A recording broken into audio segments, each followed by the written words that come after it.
സ്നേഹമുള്ളവരെ, ഒരു കാര്യം പറയട്ടെ. നാട്ടില് 500-ന്റെയും 1000-ന്റെയും നോട്ടുകൾ കണ്ടെടുക്കുന്നതിനായിട്ട് ഗവൺമെന്റിന്റെ വിവിധ ഏജൻസികൾ അന്വേഷണം നടന്നുകൊണ്ടിരിക്കുകയാണ്.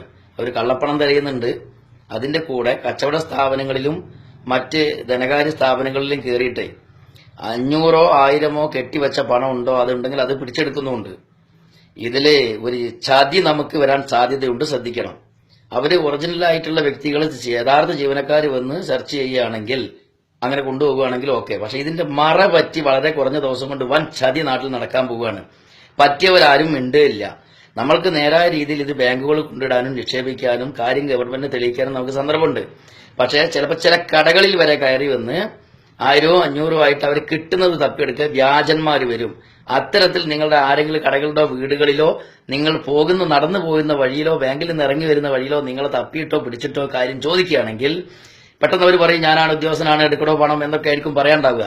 അങ്ങനെ പറയുമ്പോൾ നിങ്ങൾ തന്റെ അടുത്തോട് കൂടി ചോദിക്കേണ്ടത് ഉദ്യോഗസ്ഥനാണെന്ന് തെളിയിക്കുന്ന രേഖ, യൂണിഫോം, വാഹനം, ഡ്രൈവർ, അവർ മിനിമം ഉദ്യോഗസ്ഥന്മാരുടെ ഒരു സെറ്റ് തന്നെ ഉണ്ടാവും. ഒരാളും രണ്ടാളും വന്ന് ചോദിക്കൂല. അതിന് വ്യക്തമായ ഒരു വിങ് തന്നെയുണ്ട്. അപ്പൊ അതിന് സംശയം തോന്നിക്കഴിഞ്ഞാൽ ഉടനെ പ്രദേശത്തെ പോലീസ് സ്റ്റേഷനിലേക്ക് വിവരം അറിയിച്ചിട്ട് പോലീസിന്റെ സഹായത്തോടു കൂടി നിങ്ങളത് ചെയ്യണം.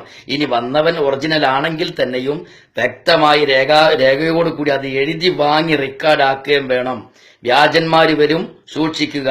ഈ സമയത്താണ് അവർ ഇറങ്ങാൻ ഏറ്റവും കൂടുതൽ സാധ്യത. ഇനി റിപ്പോർട്ട് ചെയ്യാൻ പോകുന്നത് അതാണ്. പല വ്യക്തികളും എന്ത് ചെയ്യും, ചതി പറ്റിയതാണെങ്കിൽ അവർ മിണ്ടാതെ പുറത്ത് ഇരിക്കുകയും ചെയ്യും. അതുകൊണ്ട് വളരെ ശ്രദ്ധിക്കുക. വ്യാജനെ സംബന്ധിച്ചിടത്തോളം 500 രൂപ കിട്ടിയാൽ അവനത് നേട്ടമായിരിക്കും.